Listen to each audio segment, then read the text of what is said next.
नमस्कार दोस्तों, मैं हूं विक्रम और आप देख रहे हैं हमारा चैनल नियर बाय स्टडी। और आज के इस वीडियो में हम करने वाले हैं शब्द विचार। जी हाँ, तो पिछले वीडियो में हमने किया था वर्ण विचार। जी हाँ, तो वर्ण विचार जिसमें किया था हमने वर्ण से रिलेटेड जितने भी क्वेश्चन था, उच्चारण स्थान था, सभी को कवर किया है। और आज के इस वीडियो में हम करने वाले हैं शब्द विचार। जी हाँ, तो शब्द विचार जो कि ये वीडियो जो है आपके आने वाले एग्जाम्स, जितने भी एग्जाम्स है जिसमें आपको हिंदी पूछे जाते हैं। जी हाँ, तो हिंदी पूछे जाते हैं, जैसे कि आपको जीडी का एग्जाम हाल ही फिलहाल में हुआ, और साथ ही साथ जो है आपका सिविल कोर्ट का, हाई कोर्ट का जितना भी एग्जाम है सभी में हिंदी पूछा जाता है। तो उसके लिए ये बहुत ही ज़्यादा इंपॉर्टेंट हो जाता है। जी हाँ, तो उस एग्जाम के लिए बहुत ही ज़्यादा इंपॉर्टेंट हो जाता है। तो दोस्तों इस वीडियो को गौर से देखिए और अंत तक देखिए। अगर ये वीडियो आप लोग को पसंद आए तो लाइक भी कर दीजिएगा और ज़्यादा से ज़्यादा लोगों को शेयर भी जरूर कर दीजिएगा। और दोस्तों जिन लोगों ने हमारे चैनल नियर बाय स्टडी को अभी तक सब्सक्राइब नहीं कर रखा है तो नीचे के दिए गए रेड बटन को दबाकर आप हमारे चैनल को सब्सक्राइब कर लीजिएगा। साथ ही साथ बेल आइकन को भी प्रेस कर दीजिएगा ताकि लेटेस्ट वीडियो का नोटिफिकेशन सबसे पहले आप लोगों को मिल सके। और इस वीडियो में हम लोग शब्द विचार के साथ साथ एमसीक्यू बेस्ड क्वेश्चन भी देखेंगे, यानी कि वस्तुनिष्ठ प्रश्न भी हम लोग इस वीडियो में देखने वाले। तो चलो दोस्तों समय को न गवाते हुए स्टार्ट करेंगे। तो सबसे पहले जो है हमारा शब्द, तो शब्द कहते किसको हैं, तो ध्वनियों के मेल से, ध्यान दीजिएगा, ध्वनियों के मेल से बने वर्ण समूह को, जी हाँ, तो वर्ण समूह को शब्द कहते हैं। जी हाँ, तो ध्वनियों के मेल से बने वर्ण समूह को जो है हम लोग शब्द कहते हैं। जैसे कि अगर बात की जाए किताब, विद्यालय, लड़का, ये जो है आपके ध्वनियों के मेल से यानी कि वर्णों के समूह से बना हुआ है, इसीलिए इसे क्या कहेंगे, हम लोग शब्द कहेंगे। अगर इसके भेद की बात की जाए तो अर्थ की दृष्टि से, जी हाँ, तो अर्थ की दृष्टि से शब्द के दो भेद होते हैं। किसकी दृष्टि से, अर्थ की दृष्टि से शब्द के दो भेद होते हैं। पहला है सार्थक शब्द और दूसरा है निरर्थक शब्द। जी हाँ, तो पहला सार्थक शब्द, दूसरा है आपका निरर्थक। तो सबसे पहले देखेंगे सार्थक शब्द किसे कहते हैं, वह शब्द, जी हाँ, तो वह शब्द जिसका कोई अर्थ निकले। जी हाँ, तो जिसका कोई अर्थ निकलता है उसे हम लोग सार्थक शब्द कहते हैं। जैसे कि कपड़ा, कलम, चावल इत्यादि, इस सब को का क्या होता है कि परिपूर्ण अर्थ निकलता है, पूर्ण रूप से कुछ न कुछ अर्थ निकलता है, इसीलिए इसे सार्थक शब्द कहते हैं। दूसरा है निरर्थक शब्द। तो निरर्थक शब्द जिसका कोई अर्थ नहीं निकले। जी हाँ दोस्तों, जिस शब्द का कोई अर्थ नहीं निकले, जैसे टीरो, टीरो क्या है पता ही नहीं, कुछ इसका अर्थ ही नहीं निकल रहा है। उट्र, इस प्रकार के शब्दों का कोई भी जो है आपका अर्थ नहीं निकलता है, इसीलिए इसे निरर्थक शब्द कहा जाता है। अगर हम देखें जी हाँ दोस्तों, अगर हम देखें उत्पत्ति यानी कि व्युत्पत्ति के दृष्टि से शब्द के चार भेद होते हैं। कितने भेद होते हैं, चार भेद होते हैं। कौन कौन से भेद होते हैं, पहला है तत्सम। जी हाँ, तो तत्सम, तो तत्सम किसे कहते हैं, जो शब्द, ध्यान दीजिएगा, जो शब्द संस्कृत से ज्यों का त्यों, ध्यान दीजिएगा, संस्कृत से ज्यों का त्यों लिए गए हैं उन्हें तत्सम शब्द कहते हैं। ध्यान दीजिएगा, उन्हें तत्सम शब्द कहते हैं। जैसे कोकिल, मच्छिक, अज्ञान, भ्रम, रात्रि इत्यादि शब्द जो हैं ये क्या है, आपके तत्सम शब्द हैं। और अगला है हमारा तत्भव। जी हाँ, तो दूसरा भेद है तत्भव। तो तत्भव क्या है, तो तत्भव जो है संस्कृत के ऐसे शब्द, ध्यान दीजिएगा, संस्कृत के ऐसे शब्द जिनका रूप, जी हाँ, तो जिनका रूप विकृत हो गया। जी हाँ, तो जिनका रूप जो है विकृत हो गया उन्हें तत्भव शब्द कहते हैं। जी हाँ, तो उन्हें जो है तत्भव शब्द कहते हैं। अगर जैसे देखा जाए तो कोयल, जी हाँ, तो कोयल, मक्खी, जान, खेत, पत्ता, ये सब जो है आपके तत्भव शब्द है, यानी कि संस्कृत के शब्द से विकृत हो गया, मतलब उससे बना हुआ। आगे की ओर बढ़ेंगे तो आगे जो है हमारा जी हाँ तो आगे है देशज शब्द। ध्यान दीजिएगा, देशज, तो देशज शब्द किसे कहते हैं, तो जो शब्द, ध्यान दीजिएगा, जो शब्द अन्य भाषाओं से, जैसे कि संस्कृत को छोड़कर, जी हाँ, तो संस्कृत को छोड़कर अन्य भाषाओं से घरेलू बोलियां, जी हाँ, तो घरेलू बोलियों में लाए गए हैं वे देशज शब्द कहलाते हैं। जी हाँ, तो जैसे कि आपके हो गया उर्दू शब्द से, इंग्लिश शब्द से, इत्यादि शब्द, इत्यादि भाषाओं से जो शब्द लिए जाते हैं, जो हम लोग घरेलू बोलचाल की भाषा में उपयोग करते हैं, उसे जो है हम लोग देशज शब्द कहते हैं। जैसे कि घरौंदा, जी हाँ, तो बाड़ा, पेट, छाती, तेंदुआ इत्यादि शब्द जो है वो आपके देशज शब्द हैं। जी हाँ, तो देशज शब्द है। अगर आगे की ओर बढ़ें तो आगे है विदेशज शब्द। जी हाँ, तो विदेशज शब्द जो शब्द, ध्यान दीजिएगा, जो शब्द विदेशी भाषाओं से लिए गए हैं उन्हें विदेशज शब्द कहते हैं। जैसे जमीन, गुलाब, बाग, अदालत, प्लेटफॉर्म, ये सब जो है आपके क्या है, विदेशज शब्द हैं। जी हाँ, तो विदेशज शब्द हैं। आगे की ओर बढ़ेंगे। आगे है बनावट की दृष्टि से। ध्यान दीजिएगा कि बनावट की दृष्टि से, ध्यान दीजिए, बनावट की दृष्टि से शब्द के 3 भेद होते हैं। कितने भेद होते हैं? बनावट की दृष्टि से शब्द के 3 भेद होते हैं। पहला है रूढ़, दूसरा यौगिक और तीसरा है यौगरूढ़। जी हाँ, तो रूढ़, यौगिक और यौगरूढ़ शब्द होते हैं। तो सबसे पहले देखेंगे रूढ़ शब्द किसे कहते हैं। तो रूढ़ शब्द, ध्यान दीजिए, रूढ़ शब्द वे होते हैं जिनका खंड निरर्थक होता है। अगर खंड खंड किया जाए यानी कि अलग अलग किया जाए तो उनका कोई भी मतलब नहीं निकलता। जैसे कि घोड़ा, पानी, इसमें अगर घोड़ा को अलग अलग करें तो घो और ड़ा, जी हाँ, तो घो प्लस ड़ा, तो इनमें घो का भी कोई नहीं निकल रहा शब्द का अर्थ और ड़ा का भी कोई भी शब्द का अर्थ नहीं निकल रहा है, यानी कि अलग कर देने पर किसी का भी अर्थ नहीं निकल रहा है, इसलिए इसे रूढ़ शब्द कहेंगे। क्या कहेंगे? रूढ़ शब्द कहेंगे। दूसरा है यौगिक। तो यौगिक कैसे ही पता चल रहा है, यानी कि दो चीजों को जब मिलाते हैं तो यौगिक बनता है। यानी कि यौगिक शब्द वे शब्द होते हैं जिनका खंड सार्थक होता है, यानी कि जिनके खंड करने पे दोनों का अर्थ निकले। जैसे कि पुस्तकालय, गंगा जल, पाठशाला इत्यादि, जिनमें अगर पुस्तकालय को अलग अलग करें तो पुस्तक और आलय, गंगा जल का अगर करें तो गंगा प्लस जल, पाठशाला का करें तो पाठ प्लस शाला, इनको अलग अलग करने पे, जी हाँ, तो अलग अलग करने पे जो है दोनों का अर्थ निकल रहा है। जी हाँ, तो दोनों शब्द का जो है यहाँ पे अर्थ निकल रहा है। जैसे पुस्तक, आलय, आलय का मतलब होता है घर, यानी कि जहाँ पे बच्चे जाकर पढ़ें, और पुस्तक का मतलब जहाँ पे जो है पुस्तकें रखी जाती है। आगे की ओर बढ़ें। आगे है हमारा यौगरूढ़। जी हाँ, तो यौगरूढ़ी शब्द। तो यौगरूढ़ी शब्द क्या होता है? तो यौगरूढ़ शब्द वे शब्द हैं जो अपना सामान्य अर्थ छोड़कर, जी हाँ, तो अपना सामान्य अर्थ छोड़कर विशेष अर्थ बताते हैं। जी हाँ, तो अपना सामान्य अर्थ को छोड़ देते हैं और इसके बदले विशेष अर्थ बतलाते हैं, तो वो यौगरूढ़ी शब्द कहलाते हैं। जैसे कि क्या होता है, तो जैसे जो है आपका जैसे है पीताम्बर और लंबोदर, यानी कि लंबोदर का अगर शब्द विच्छेद किया जाए, वर्ण विच्छेद किया जाए तो होता है जिसका, जी हाँ, तो जिसका उदर लंबा है, लेकिन इसका विशेष अर्थ गणेश निकल रहा है। यानी कि लंबोदर किसको कहते हैं? गणेश को कहते हैं। जी हाँ, तो लंबोदर जो है वो गणेश को कहते हैं। पीताम्बर किसको कहते हैं? तो पीताम्बर जो है श्री कृष्ण को कहा जाता है। जी हाँ, तो श्री कृष्ण को कहा जाता है। इनका अर्थ अलग है। जैसे लंबोदर कहेंगे तो जिसका लंबा है उदर, यानी कि जिसका पेट लंबा होता है उसको लंबोदर कहा जाता है, लेकिन इसका विशेष अर्थ क्या निकल रहा है? गणेश के रूप में निकल रहा है। बढ़ेंगे आगे की ओर। अगला है हमारा प्रयोग के आधार पे। जी हाँ, तो ध्यान दीजिएगा, प्रयोग के आधार पे शब्द को 2 भेद होते हैं। जी हाँ, तो प्रयोग के आधार पे शब्द के 2 भेद होते हैं। तो इनमें 2 भेद कौन कौन से हैं? तो विकारी और अविकारी। जी हाँ, तो विकारी शब्द और अविकारी शब्द। सबसे पहले देखेंगे विकारी शब्द। तो विकारी शब्द किसे कहते हैं? तो विकारी शब्द, ध्यान दीजिएगा, लिंग, वचन, कारक आदि के कारण जिन शब्दों में विकार अर्थात परिवर्तन आ जाता है उन्हें विकारी शब्द कहते हैं। जी हाँ, तो उन्हें विकारी शब्द कैसे? जैसे लड़का है तो लड़के बन सकता है, लड़कों बन सकता है। जी हाँ दोस्तों, वह है तो वे बन सकता है, हरा का हरी हरे हो सकता है, जाएगा का जाएगी इत्यादि हो सकता है। जी हाँ, तो ये विकारी शब्द कहलाएंगे। लेकिन ध्यान दीजिएगा कि इसके अंतर्गत संज्ञा, सर्वनाम, विशेषण शब्द आते हैं। तो ये सब यानी कि संज्ञा, सर्वनाम, विशेषण, क्रिया इत्यादि शब्द आते हैं।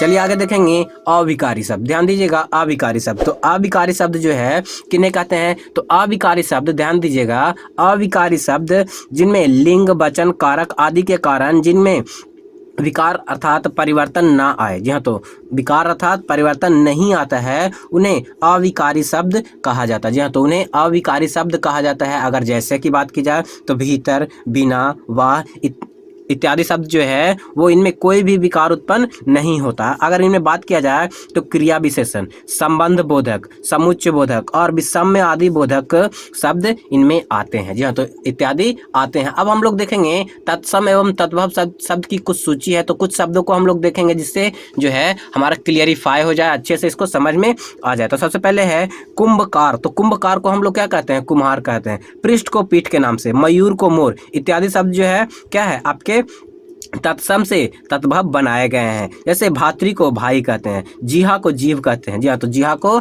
जीव कहते हैं। ऐसे ऐसे हमारे पास बहुत सारे शब्द हैं। जी हाँ, तो बहुत सारे शब्द हैं। सत्य को क्या कहते हैं? सत्य को सच कहते हैं। धूम्र को धुआं कहते हैं। इसी प्रकार से हमारे पास बहुत सारे शब्द हैं। जी हाँ, तो बहुत सारे शब्द हैं। तो इस वीडियो में सारे को कवर करना मुश्किल है। जी हाँ, तो सभी को कवर करना जो है मुश्किल है, क्योंकि बहुत ही सारे ऐसे ऐसे शब्द होते हैं। लेकिन कुछ कुछ प्रमुख शब्द देख लेते हैं। जैसे गृह को घर कहा जाता है। इसी प्रकार से दुग्ध को दूध कहा जाता है। गृहिणी को घरनी कहा जाता है। जी हाँ, तो इसी प्रकार से आगे देखें तो आगे और भी शब्द है, ऐसे ऐसे जो है लगभग यहाँ पे लगभग 100 शब्द दिया हुआ। जी हाँ, तो लगभग 100 शब्द जो है ऐसे ऐसे दिया हुआ, जिसको हम इस वीडियो में कवर नहीं कर सकते क्योंकि ये वीडियो लंबा हो जाएगा और लंबा बनाने का मेरा कोई भी ये नहीं है। तो दोस्तों इसमें जो है बहुत सारे शब्द हैं, जैसे कि अगर कुछ प्रमुख शब्दों की बात की जाए तो अवतार का अवतार कहते हैं। जी हाँ, तो अगर आपको दिख रहा होगा तो प्रॉपर रूप से आप देख सकते हैं। ऐसे ऐसे बहुत सारे शब्द हैं। तो दोस्तों इन शब्दों को छोड़कर आगे बढ़ेंगे क्योंकि ऐसे ऐसे बहुत सारे शब्द हो जाते हैं और हम लोग डायरेक्टली बढ़ेंगे वस्तुनिष्ठ प्रश्न की ओर। जी हाँ, तो वस्तुनिष्ठ प्रश्न की ओर। जी हाँ, तो वस्तुनिष्ठ प्रश्न जो है हमारे जितने भी थ्योरी करते हैं उसके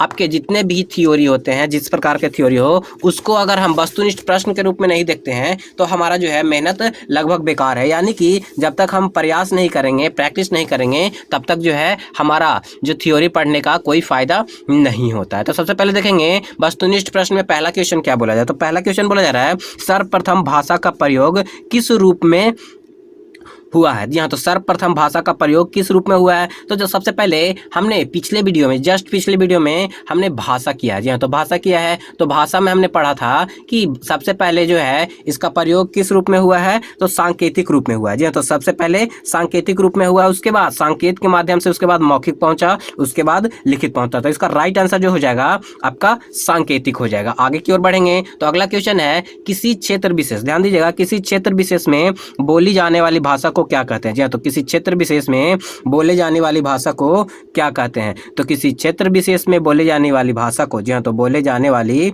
भाषा को जो है क्या कहा जाता है, बोली बोला जाता है। जी हाँ, तो बोली कहा जाता है। आगे है भारत की प्राचीन भाषा क्या है। तो भारत की जो प्राचीनतम भाषा है वो आपकी क्या है, तो आपकी संस्कृत जो है भारत की सबसे प्राचीनतम भाषा। आगे की ओर देखेंगे, आगे है भारत देश में, ध्यान दीजिएगा, भारत देश में सर्वाधिक बोली जाने वाली भाषा कौन सी है। तो सर्वाधिक, अगर सबसे अधिक की बात की जाए तो हमने पिछले वीडियो में ही बात की थी कि भारत में लगभग 70 से 75% में जो है हिंदी का उच्चारण किया जाता है, यानी कि हिंदी भाषा बोली जाती है। आगे की ओर बढ़ेंगे, आगे जो है हमारा नेक्स्ट क्वेश्चन में बोला जा रहा है मानक हिंदी। ध्यान दीजिए, मानक हिंदी से क्या तात्पर्य है। तो हमने पिछले वीडियो में मानक हिंदी, ध्यान दीजिएगा, मानक, दोस्तों हमने पिछले वीडियो में ही जो है मानक हिंदी का डेफिनेशन भी देखा था और क्या मानक हिंदी होता है, मानक भाषा क्या होता है, इसके बारे में भी हमने देखा था। उसका राइट आंसर जो हो जाएगा साहित्य पुस्तकों की भाषा। जी हाँ, तो साहित्य और पुस्तकों की भाषा मानक हिंदी कहलाती है। आगे की ओर बढ़ेंगे, संस्कृत भाषा का प्राचीनतम रूप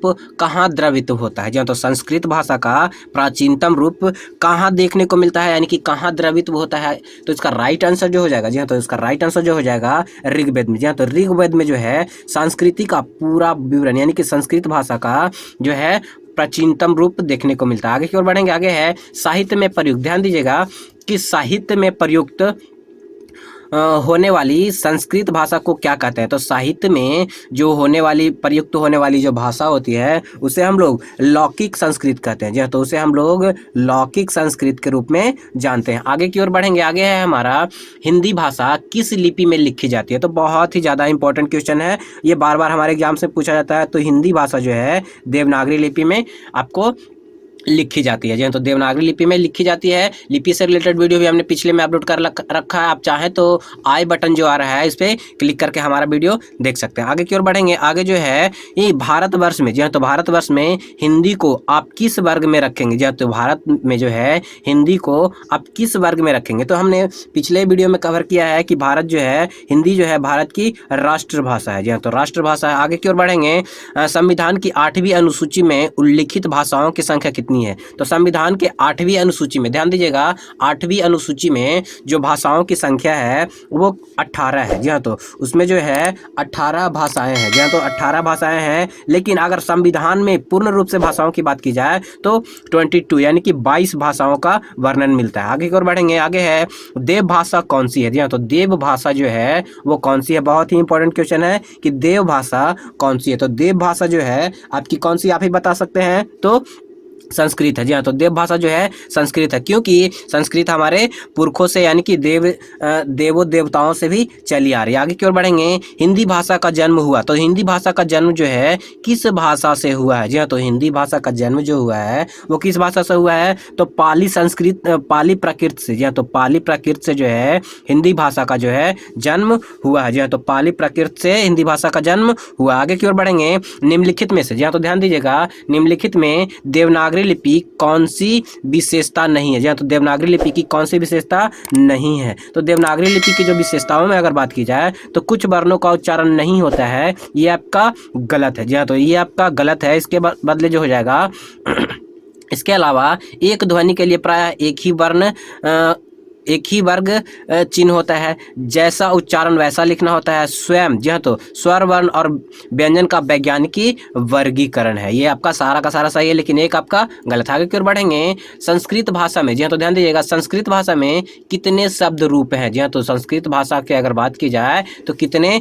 शब्द रूप हैं? तो भारत जो संस्कृत भाषा में जो शब्द रूपों की बात की गई है तो 24 शब्द रूप है। जी हाँ, तो 24 शब्द रूप है। अगर आगे की ओर बढ़े, आगे है हिंदी कौन सी भाषा का शब्द है? जी हाँ, तो हिंदी जो है कौन सी भाषा का शब्द है? तो हिंदी, ध्यान दीजिएगा दोस्तों, हिंदी जो है आपकी फारसी भाषा का शब्द है। जी हाँ, तो फारसी भाषा का शब्द है हिंदी। हिंदी के बारे में बोला जा रहा है, हिंदी का उत्पत्ति नहीं बताया जा रहा है। आगे देखेंगे, आगे है हिंदी किसी एक रूप में भाषा का नाम न होकर, जी हाँ, तो ध्यान दीजिएगा, हिंदी किसी एक रूप में भाषा का नाम न होकर एक भाषा परंपरा का नाम है, यह कथन किसने कहा था? जी हाँ, तो यह कथन जो है वो किसने कहा था? तो इसका राइट आंसर जो हो जाएगा हजारी प्रसाद द्विवेदी। जी हाँ, तो हजारी प्रसाद द्विवेदी ने यह कहा था। आगे की ओर बढ़ेंगे।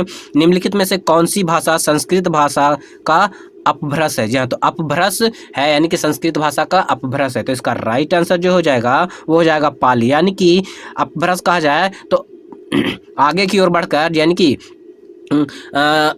निर्माण की अगर बात की जाए तो अपभ्रंश का मतलब निर्माण ही होता है, यानी कि टूटे फूटे शब्दों में। तो पाली जो है संस्कृत भाषा का अपभ्रंश है। अगर आगे की ओर देखें तो आगे है पंजाबी भाषा का जन्म। जी हाँ, तो पंजाबी भाषा का जन्म अपभ्रंश से हुआ, यानी कि किससे हुआ है? तो पंजाबी भाषा का जो जन्म हुआ है वो किससे हुआ है? तो इसका राइट आंसर जो हो जाएगा आपका पैसाची। जी हाँ, तो पैसाची भाषा से जो है इसका जन्म हुआ है, यानी कि पिचासी जिसको कहते हैं, पिचासी भाषा से जो है इसका जन्म हुआ है। आगे की ओर बढ़ेंगे। आगे जो है भारत की प्रथम, जी हाँ, तो ध्यान दीजिएगा, भारत की प्रथम देश भाषा कौन सी है? तो भारत की प्रथम देश भाषा जो अगर बात की जाए तो इसका राइट आंसर जो हो जाएगा वो हो जाएगा पाली। जी हाँ, तो पाली जो है प्रथम देश भाषा हो जाएगा, क्योंकि पाली से ही जो हिंदी टूटकर बना है, यानी कि संस्कृत से टूटा पाली और पाली से टूटकर बन गया हिंदी, यानी कि मुख्य रूप से हिंदी का जो उत्पत्ति हुई है वो संस्कृत से हुआ। आगे बढ़ेंगे। आगे बोल रहा है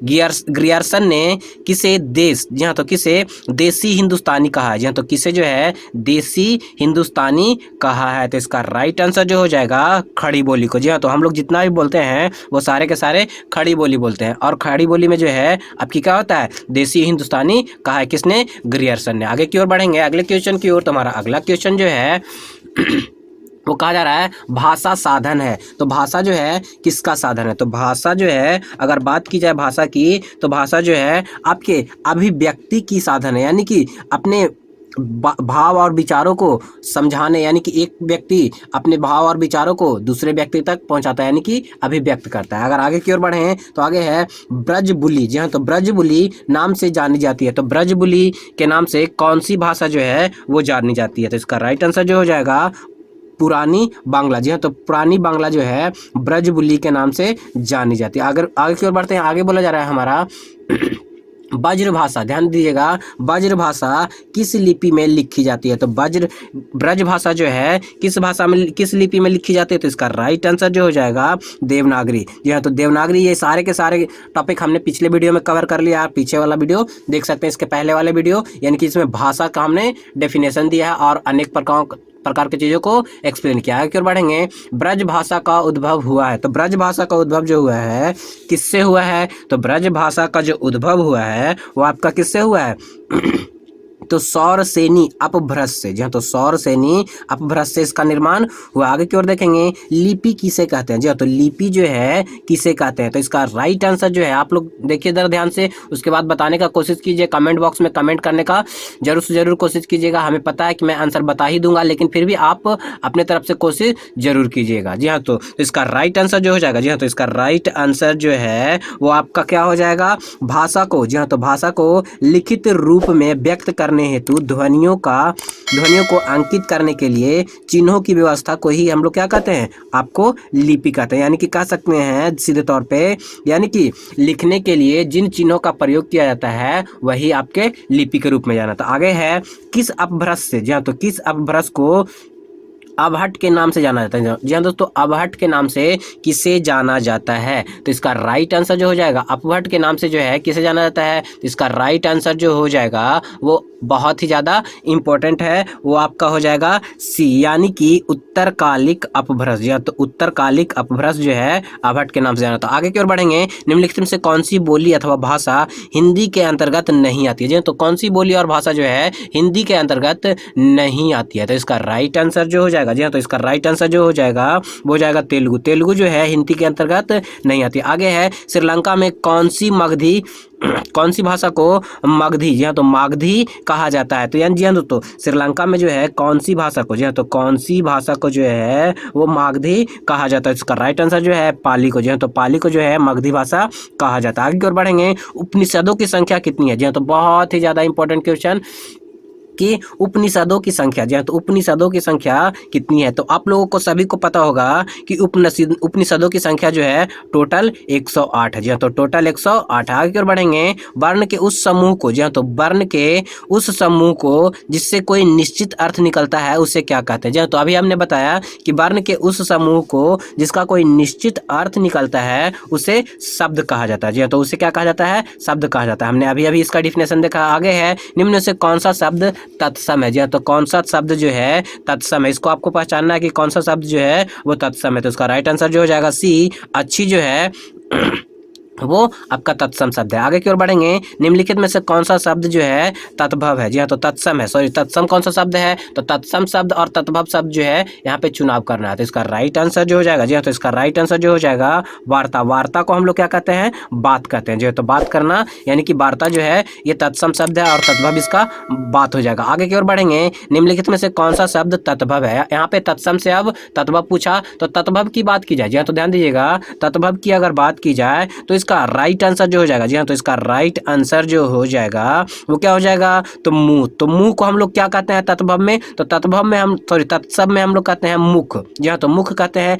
लेकिन तत्भव में मुंह कहते हैं। आगे की ओर है, निम्नलिखित में से कौन सा शब्द तत्भव है। तो यहाँ पे भी तत्भव पूछा जा रहा है, तो तत्भव, जी हाँ, तो तत्भव इनमें से कौन सा है। तो इसमें इनमें से जो तत्भव शब्द है वह है आपका हाथ। जी हाँ, तो हाथ जो है वो तत्भव है। जी हाँ, तो हाथ जो है वो तत्भव शब्द है। हाथ को, जी हाँ, तो हाथ को तत्सम शब्द में आपको क्या कहते हैं, कर कहते हैं। जी हाँ, तो कर जो है इसको तत्सम शब्द में कहते हैं। आगे की ओर बढ़ेंगे, आगे है हमारा निम्नलिखित में से कौन सा तत्भव शब्द है। जी हाँ, तो कौन सा शब्द जो है वो तत्भव शब्द है। तो यहाँ पे दिया हुआ है, जी हाँ, तो दिया हुआ शब्द जो है वो पलंग। पलंग को जो है हम लोग क्या कहते हैं, तत्भव शब्द है। इसका तत्सम शब्द होता है चारपाई। जी हाँ, तो चारपाई शब्द इसका जो है आपका क्या होता है, जो है तत्भव शब्द। आगे की ओर देखेंगे, आगे है निम्नलिखित में से कौन सा शब्द तत्सम है। तत्सम के बारे में ही पूछा जा रहा है, तो तत्सम शब्द इसमें से कौन सा है, तो आपका कर्पूर। कर्पूर जो है वो तत्सम शब्द है, इसका तत्भव क्या हो जाएगा, कपूर हो जाएगा। आगे की ओर देखेंगे, निम्नलिखित शब्द में से कौन सा शब्द योगरूढ़ है। जी हाँ, तो योगरूढ़ है। जी हाँ, तो योगरूढ़ हमने अभी देखा। तो योगरूढ़ शब्द की अगर बात की जाए, जी हाँ, तो योगरूढ़ शब्द की अगर बात की जाए तो इसमें लंबोदर जो है योगरूढ़ शब्द है, क्योंकि लंबोदर का अर्थ निकलता है। तो अर्थ क्या निकलता है, गणेश। जिसका लंबा है उधर, जिसका लंबा है पेट, तो क्या हो जाएगा आपका योगरूढ़ शब्द, यानी कि गणेश इसका अर्थ निकल रहा है। आगे की ओर देखेंगे, निम्नलिखित में से कौन सा शब्द जो है योगरूढ़ है। जी हाँ, तो कौन सा शब्द इसमें से यौगरूढ़ है। तो यहाँ पे चंद्रशेखर, जी हाँ, तो चंद्रशेखर जो हो जाएगा, ध्यान दीजिएगा, चंद्रशेखर जो हो जाएगा वो यौगरूढ़, यानी कि चंद्रशेखर किसको कहते हैं, तो चंद्रशेखर जो है वो शंकर भगवान को कहते हैं, क्योंकि उनके सिर पे, जी हाँ, तो सिर पे जो है चंद्र है, जी हाँ, तो चंद्र जो है उनके सिर पे, इसलिए चंद्रशेखर उनको कहा जाता है। आगे की ओर देखेंगे, जी हाँ, तो आगे की ओर देखेंगे, अगले क्वेश्चन की ओर बढ़ेंगे। तो अगला क्वेश्चन जो हमारा बोला जा रहा है, निम्नलिखित शब्द में से कौन सा देशज, जी हाँ, तो देशज की बात की जा रही है। तो देशज शब्द कौन सा है, तो देशज शब्द जो है आपका चिड़िया, चिड़िया जो है देशज शब्द है। आगे की ओर बढ़ेंगे, निम्नलिखित में से कौन सा शब्द, जी हाँ, तो कौन सा शब्द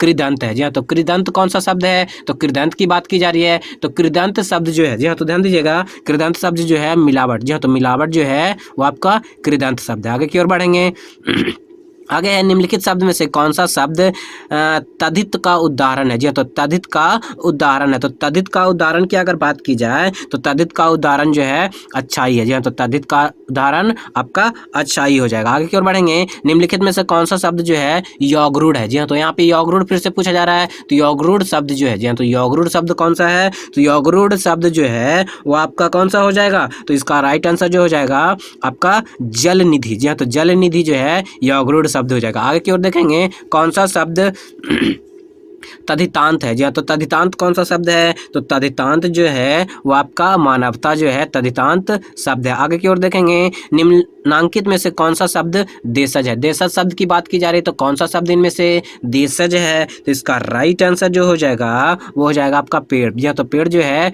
देशज शब्द है, इसको आपको विदेशज नहीं होता है, मतलब ये देशज शब्द हमारी बोलचाल की भाषा है। आगे की ओर देखेंगे, निम्न से कौन सा शब्द जो है देशज है, इन सभी में से कौन सा जो है वो देशज शब्द है, जी हाँ, तो कौन सा शब्द जो है वो देशज शब्द है, इसका राइट आंसर जो है मुखरा, जी हाँ, तो मुखरा यानी कि मुखरा जिसको कहते हैं वो देशज शब्द है। आगे की ओर देखेंगे, निम्नलिखित में से कौन सा विदेशज शब्द है, जी हाँ, तो कौन जो है विदेशज शब्द है, तो इसका राइट आंसर जो हो जाएगा, जिसका, जी हाँ दोस्तों, इसका राइट आंसर जो हो जाएगा वो आपका हो जाएगा तोप, जी हाँ, तो तोप जो है इसका क्या शब्द है, आपका विदेशज शब्द है। इन सभी में से वस्तु, संख्या और नगर में से और तोप में से तोप जो है आपका विदेशज शब्द है। आगे की ओर देखेंगे, निम्नलिखित में से कौन विदेशज शब्द है, जानते हैं, तो आगे की ओर जो है कौन विदेशज शब्द है, तो इसका राइट आंसर जो है मशीन जो है विदेशज शब्द है, क्योंकि हमारे देश में मशीन का प्रयोग विदेशी तौर पे हुआ। आगे की ओर देखेंगे, तत्सम शब्द पूछा जा रहा है, तो कौन सा जो है इसमें आग, अग्नि, पेड़, टेबुल, जी हाँ, तो टेबुल में से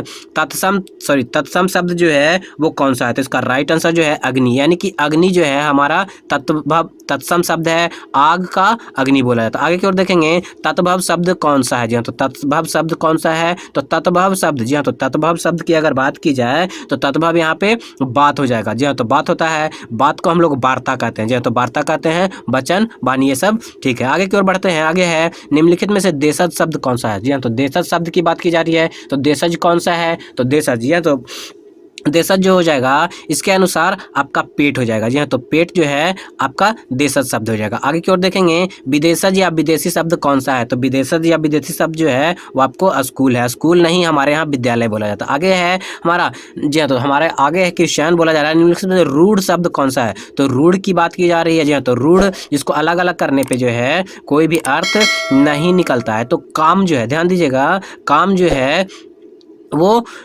आपका कौन सा शब्द हो जाएगा, काम जो है आपका रूढ़ शब्द हो जाएगा। आगे की ओर देखेंगे, निम्नलिखित में से कौन रूढ़ शब्द है, तो रूढ़ शब्द की बात की जा रही है, तो रूढ़ शब्द कौन सा हो जाएगा, तो रूढ़ के लिए हम अपने अभी बताया जिसका कोई भी अर्थ नहीं निकलेगा, तो घर जो है, जी हाँ, तो घर जो है वो आपका क्या है, रूढ़ शब्द है, जी हाँ, तो घर जो है वो आपका रूढ़ शब्द हो जाएगा। आगे की ओर देखेंगे, यौगिक कौन सा है जिनको अलग अलग करने पे जो है दोनों का अर्थ निकले, तो यौगिक जो है पाठशाला शब्द जो है वो आपका यौगिक शब्द है। और आज के सबसे लास्ट क्वेश्चन की ओर बढ़ेंगे, तो सबसे लास्ट क्वेश्चन जो हमारा है, जी हाँ, तो सबसे लास्ट क्वेश्चन बोला जा रहा है, यौगिक शब्द कौन सा है, तो यौगिक शब्द जो है, जी हाँ, तो यौगिक शब्द जो है कौन सा है, तो राजपुत्र जो है यौगिक, यानी कि राज और पुत्र, यानी कि राजा का पुत्र, यानी फिर राज का पुत्र हो जाएगा। तो दोस्तों आप लोग बताइए कि आप लोगों को ये वीडियो कैसा लगा, अगर अच्छा लगा हो तो इस वीडियो को लाइक कर दीजिए और ज़्यादा से ज़्यादा लोगों को शेयर भी जरूर कर दीजिए, और हमारे साथ ऐसे ही जुड़े रहिए। नेक्स्ट डे का टॉपिक जो है हम लोग नेक्स्ट वीडियो में कवर करने वाले। तो आज की वीडियो में बस इतना ही,